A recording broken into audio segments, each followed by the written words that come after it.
हम ही को कातिल कहेगी दुनिया, हमारा ही कत्लेआम होगा, हम ही कुएं खोदते फिरेंगे, हम ही पे पानी हराम होगा, हम ही कुएं खोदते फिरेंगे, हम ही पे पानी हराम होगा। अगर यही सहमियत रही तो मुझे ये डर है कि इस सदी में न कोई अब्दुल कलाम होगा, न कोई अब्दुल हमीद होगा, न कोई। भरपूर तालियां बजाएं शान हिंदू मैडम के लिए।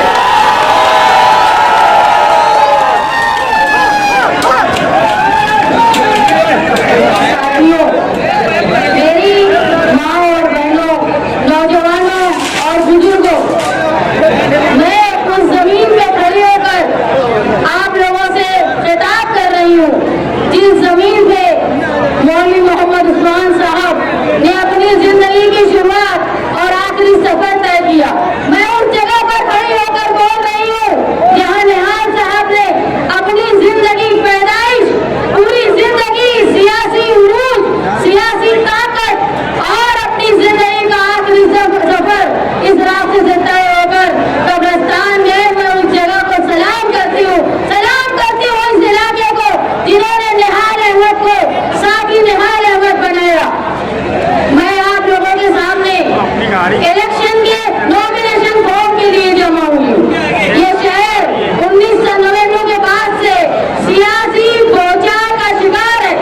यहाँ कहीं सियासत मजहब के नाम पे की जा रही है तो कहीं गुंडागर्दी के नाम पे की जा रही है।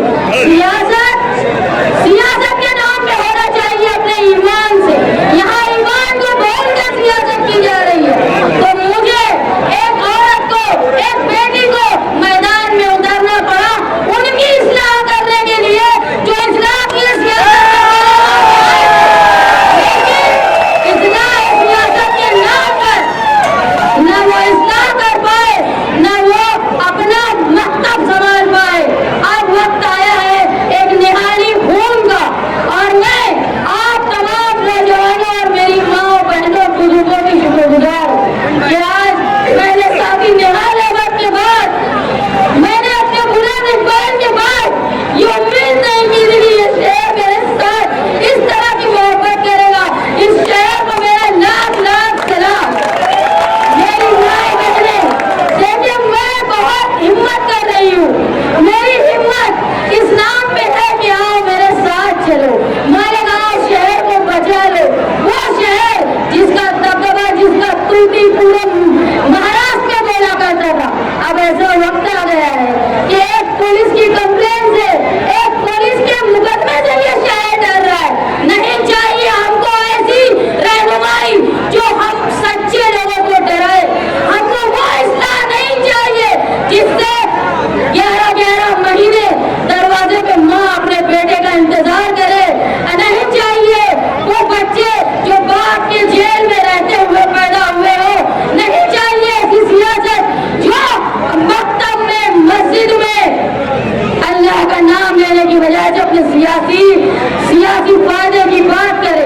मालेगांव शहर ये हमेशा से मजहब को मानने वाला शहर है। इस शहर में हिंदुस्तान के हजारों जगह के सफीर आगे अपने मस्जिद के लिए चंदा करते हैं। ये शहर किसी के आगे मजबूर नहीं हुआ। हिंदुस्तान में, महाराष्ट्र में, बम्बई के बाद अगर सबसे बड़ा चंदा किसी ने दिया तो वो मालेगांव शहर ने दिया। ये नौबत नहीं आना चाहिए कि मालेगांव के बेगुनाह के घर में कोई दूसरा रिलीफ दे। ये नौबत दोबारा नहीं आने दूंगी। आओ मेरे साथ चलो मालेगांव शहर के बेहतर मुस्तकबिल के लिए। मालेगांव शहर के वो नौजवान जो बेरोजगारी के शिकार हैं, वो औरतें, हमारी माँ बहने डिलीवरी के लिए वहाँ जाती थी, वो पूरा स्टाफ उठा करके दबारी में ले जाया गया, दूसरे हॉस्पिटल में ट्रांसफर कर दिया गया, रातों रात ट्रांसफर हो गया। हम हमारा हक मांगने के लिए हमने शिवाजी पुतले के पास धरना आंदोलन दिया। अल्हम्दुलिल्लाह ये लीडर वो लीडर है, ये धरना आंदोलन दिया तो फिर उनको मजबूर होना पड़ा और वो पूरा डिपार्टमेंट उड़कर सिविल हॉस्पिटल वापस आया। मैं आपको ये इंतजार करना चाहता हूँ, ये गुजारिश करने के लिए आया हूँ कि आने वाला वक्त तो असेंबली इलेक्शन का वक्त है। मालेगांव शहर में समाजवादी के उम्मीदवार, नामजद उम्मीदवार बेबाक लीडर मोहतरमा शान हिंद साहिबा का नाम पेश कर दिया गया है। आने वाले वक्त में, आने वाले दिनों में आप अपना कीमती और सिर्फ साइकिल निशान पर लगाकर भारी अक्सरियत से कामयाब करें। इतनी गुजारिश करके मैं अपनी बात खत्म करता हूँ। अस्सलाम वालेकुम रहमतुल्लाहि बरकातहू। लोबान की धूनी से कोई पुजारी नहीं बनता, खैरात की तलवार से कोई गाजी नहीं बनता, नागिन की तस्कीर का फन सीख ले वरना करतब से कोई शख्स मदारी नहीं बनता। खुदा हाफिज। गिरफ्तारी हुई, उसी के साथ साथ कई हमारे वर्करों की गिरफ्तारी हुई और गिरफ्तारी होने के बाद कैंप पुलिस स्टेशन पर FIR दर्ज किया गया। लेकिन मैं सलाम करता हूं मोहतरमा शान हिंद साहिबा को कि पुलिस डिपार्टमेंट के सामने उन्होंने डोटोक अल्फाज से ये बात कहा था। पावर लूम डिपार्टमेंट के CM को कहा कि हम तुम्हारे मुंह पर गोबर मारेंगे। ये जुर्रत रखने वाली ये खातून है जो पुलिस डिपार्टमेंट और पावर सप्लाई के CO के सामने बैठ करके ये बात कही। ये नुमाइंदगी करने वाले लोग हैं। और आप देखेंगे कि MFG कॉलेज का मामला हो, चाहे ईदगाह ग्राउंड का मामला हो या अभी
बहुत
ये ताकत, ये जोश, ये इलेक्शन तक और इलेक्शन के रिजल्ट तक कायम रहेगा। और ये जोश को लेकर मैं 5 साल मालेगांव शहर के तकवा के लिए काम करूंगी, ये आप लोगों से मैं वादा करती हूँ।